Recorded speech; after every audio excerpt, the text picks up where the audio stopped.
Puji Tuhan, salam sejahtera buat kita semua, dimanapun kita berada saat ini, khususnya buat keluarga besar GPDI El Shaddai Magelang. Kita akan renungkan firman Tuhan pada saat ini yang akan saya ambil dari Kisah Para Rasul pasalnya yang ketiga, ayatnya yang ke-21. Di mana bacaan hari ini sudah sampai pada Kisah Para Rasul pasalnya yang pertama sampai pasalnya yang ketiga. Dan ayat ini saya akan bacakan berkata demikian, ayat renungan kita. Kristus itu harus tinggal di sorga sampai waktu pemulihan segala sesuatu, seperti yang difirmankan Allah dengan perantaraan nabi-nabinya yang kudus di zaman dahulu. Ayat ini adalah salah satu khotbah yang disampaikan oleh Petrus kepada bangsa Yahudi pada zaman itu di Serambi Salomo, seperti yang ditulis pada judul perikop ayat ini. Ketika orang lumpuh yang dia doakan itu sembuh, dia menyampaikan bahwa segala sesuatu akan dipulihkan sebelum Tuhan Yesus datang kembali ke dalam dunia ini, seperti yang ditulis tadi pada ayat yang ke-21. Dalam pasal yang ketiga ini dikatakan Kristus itu harus tinggal di sorga sampai waktu pemulihan segala sesuatu. Bapak Ibu Saudara yang kekasih di dalam Tuhan, kalau kita mengamati keadaan zaman ini, pemulihan itu mulai kelihatan atau mulai nampak. Dengan apa Bapak Ibu Saudara? Dengan kebenaran-kebenaran firman Tuhan yang digenapi hari-hari ini, tetapi ada satu hal yang perlu kita ketahui juga, bahwa iblis tidak senang dan dia tidak tinggal diam, karena dia tahu waktunya sudah sangat singkat dan dia berusaha untuk menggagalkan rencana Allah yang agung itu. Sehingga dia menimbulkan akar pahit dalam hati manusia, dan ini adalah salah satu yang iblis berikan sehingga terjadi suasana yang mengerikan seperti yang terjadi di hari-hari terakhir ini. Ada banyak peristiwa-peristiwa yang membuat orang-orang mudah emosi, dan kita dapat melihat dengan peristiwa-peristiwa yang terjadi hari-hari ini. Dan orang-orang banyak melakukan hal-hal yang kriminal. Bahkan kalau kita tahu bersama, bahkan ada berita-berita yang memberitakan orang saling membunuh. Istri membunuh suami, suami membunuh istri, orang tua membunuh anak, anak membunuh orang tua. Dan itu adalah satu peristiwa yang begitu mengerikan.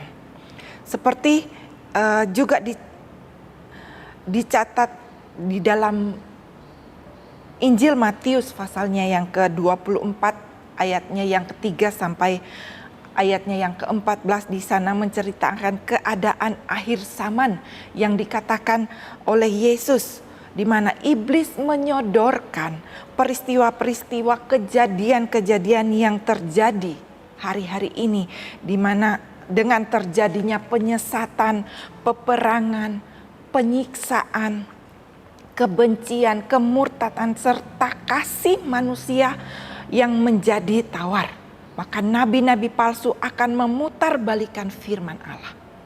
Namun Bapak Ibu Saudara, Injil kerajaan Allah itu tetap merambat, tetap akan tersebar kemana-mana, seperti yang kita lihat hari-hari ini.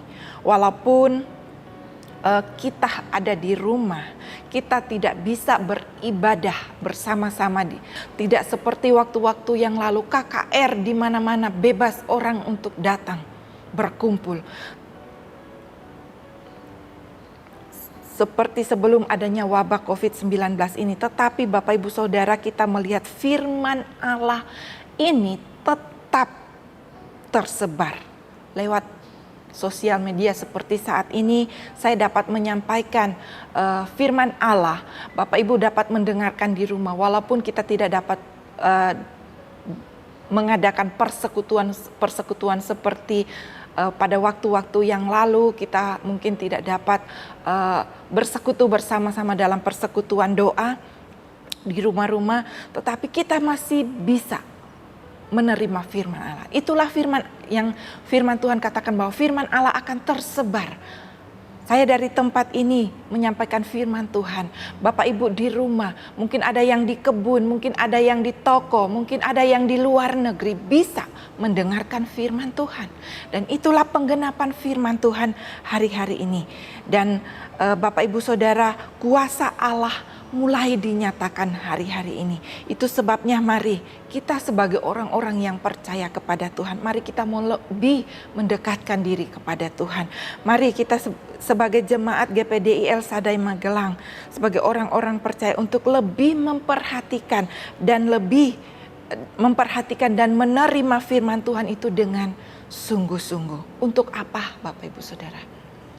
Untuk membongkar atau untuk membongkar penghalang-penghalang, barikade-barikade pertahanan iblis yang dia pasang untuk menguasai kehidupan rohani anak-anak Tuhan. Firman Tuhan disebarkan untuk membongkar penghalang-penghalang iblis yang dia berikan. Sehingga banyak orang percaya, orang membongkar barikade-barikade pertahanan iblis yang dia pasang untuk menguasai kehidupan anak-anak Tuhan atau orang percaya, sehingga banyak orang percaya menjadi murtad dan tidak percaya kepada Tuhan Yesus dari keadaan kanan inilah yang membuat seseorang itu dikuasai oleh roh ketidakpercayaan kepada Tuhan Yesus. Walaupun kelihatan dia setia, sehingga akhirnya dia meninggalkan Tuhan. Bapak Ibu Saudara yang kekasih di dalam Tuhan, di sini kita melihat apa sih yang menyebabkan seseorang itu menjadi murtad dan bagaimana cara mengatasinya. Firman Allah katakan pemulihan itu akan terjadi di hari-hari ini. Dan bagaimana supaya kita tidak menjadi murtad, dan bagaimana cara kita mengatasinya. Di sini kita melihat penyebab orang menjadi murtad. Yang pertama adalah karena hatinya terluka. Hatinya terluka, perasaannya yang pernah disakiti sehingga hatinya menjadi terluka karena ada tindakan atau cara kita yang salah mungkin terhadap seseorang. Kita sebagai orang-orang yang percaya kepada Tuhan, sebagai anak-anak Tuhan, biar kita juga harus memperhatikan apa yang kita lakukan dalam kehidupan kita agar orang lain tidak menjadi tersandung, orang lain tidak menjadi terluka, orang lain tidak menjadi tersinggung dengan apa yang kita lakukan. Itu sebabnya Rasul Paulus katakan di dalam Roma 14 ayatnya yang ke-13, jangan memberi batu sandungan kepada orang lain. Biar melalui renungan ini kita mau belajar merenungkan apa yang sudah kita lakukan dalam kehidupan kita untuk kita mau menjadi berkat bagi banyak orang. Untuk supaya kita juga dapat memperbaiki kehidupan kita. Mungkin kalau hari-hari yang lalu kita pernah melakukan hal yang salah. Biarlah kita sebagai orang-orang percaya, anak-anak Tuhan, biarlah kita menjadi saluran berkat bagi banyak orang. Dalam tingkah laku kita, dalam perkataan kita, dalam iman kita. Nah, dan yang kedua adalah yang menyebabkan seorang menjadi murtad adalah hidupnya tidak sungguh-sungguh terhadap firman Tuhan. Dan kegagalan orang percaya adalah karena firman Allah itu tidak berakar dalam hidupnya. Dia tidak mau meninggalkan hidupnya yang lama. Dalam Matius 13 ayatnya yang ke-21 di sana dikatakan, tetapi ia tidak berakar dan tidak tahan sebentar saja apabila datang penindasan atau penganiayaan karena firman itu, orang itu pun segera murtad. Itulah yang menyebabkan seseorang menjadi murtad, karena firman Allah tidak berakar dalam hidupnya. Dan yang ketiga di sini, menganggap ibadah itu hanya suatu kebiasaan. Kalau kita menganggap ibadah itu satu kebiasaan, kita tidak merasakan kuasa Allah, kita juga akan mudah meninggalkan Tuhan. Dan yang keempat adalah kita berpikir negatif. Kalau kita selalu berpikir negatif, iman kita tidak akan bertumbuh. Dan kita akan mudah untuk meninggalkan Tuhan. Yang kelima adalah cara yang tidak benar. Sikap atau cara yang tidak benar dalam kita beribadah. Atau kita seperti orang yang munafik. Orang percaya yang munafik di hadapan Tuhan. Matius 6 ayatnya yang ke-5 dan ayatnya yang ke-6 saya akan bacakan, berkata demikian. Dan apabila kamu berdoa, janganlah berdoa seperti orang munafik. Mereka yang suka mengucapkan doanya dengan berdiri dalam rumah-rumah ibadat dan pada tikungan-tikungan jalan raya, supaya mereka dilihat orang, atau berkata kepadamu, sesungguhnya mereka sudah mendapat upah. Tetapi jika engkau berdoa, masuklah di dalam kamarmu, tutuplah pintu dan berdoa kepada Bapamu yang ada di tempat yang tersembunyi. Maka Bapamu yang melihat yang tersembunyi akan membalasnya kepadamu. Biarlah kita sebagai orang-orang yang percaya kepada Tuhan, kita menjadi orang-orang yang memiliki sikap yang benar terhadap segala sesuatu yang kita lakukan untuk Tuhan. Dan Bapak Ibu Saudara yang kekasih di bawah, cara untuk mengatasi supaya kita tidak murtad adalah kita mau mencintai firman Tuhan.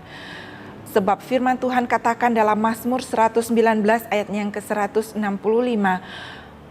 besarlah ketentraman pada orang-orang yang mencintai Taurat-Mu, dan tidak ada batu sandungan bagi mereka. Bapak Ibu Saudara, pemulihan akan terjadi dalam kehidupan kita apabila kita mau mencintai firman Tuhan itu. Dan kita mengampuni, melupakan segala sesuatu yang terjadi dalam kehidupan kita. Mungkin hari-hari ini kita yang pernah mengalami luka hati yang terluka, perasaan-perasaan yang tersakiti. Mungkin mari kita mau melupakannya dan kita mau mengampuni orang yang menyakiti kita mungkin. Dan saya percaya ada pemulihan yang akan terjadi. Tuhan akan datang untuk memulihkan kehidupan kita. Dan yang ketiga adalah kita mau memperkarakan semuanya itu kepada Tuhan.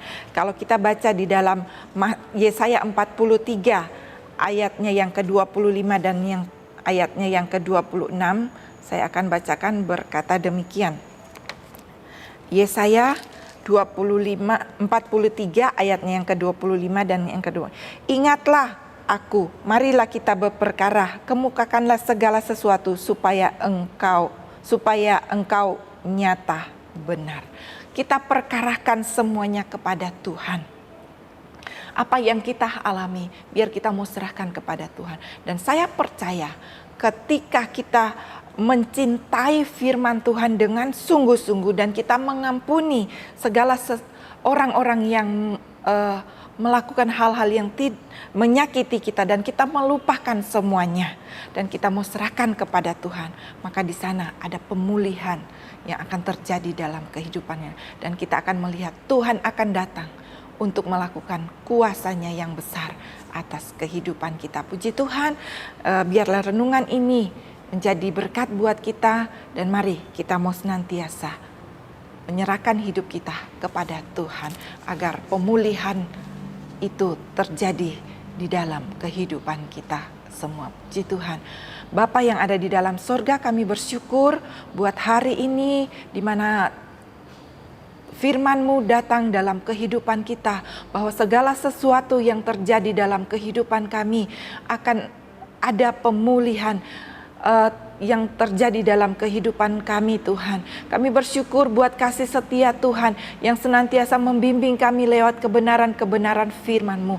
Dan saat ini Tuhan, hamba berdoa kalau mungkin ada di antara kami hari-hari ini yang sedang mengalami masalah-masalah dalam kehidupan kami, ada akar pahit mungkin, mari Tuhan Engkau akan menolong kami, memulihkan kami, menjamah setiap hati-hati kami, dan bawa kami Tuhan untuk terus menjadi orang-orang yang mencintai firman Tuhan, orang-orang yang mengasihi sesama, dan orang-orang yang tahu mengampuni dan melupakan segala apa yang terjadi dalam kehidupan kami, untuk kami senantiasa menyerahkan semuanya kepada Tuhan, memperkarakan kepada Tuhan, karena kami tahu Tuhan yang berdaulat atas kehidupan kami, Tuhan yang menguasai seluruh kehidupan kami. Mari Tuhan Roh Kudus, biar Engkau yang akan terus bekerja dan memulihkan seluruh kehidupan kami. Terima kasih banyak Bapa di dalam surga, kami mengucap syukur di dalam nama Tuhan Yesus Kristus. Haleluya. Amin.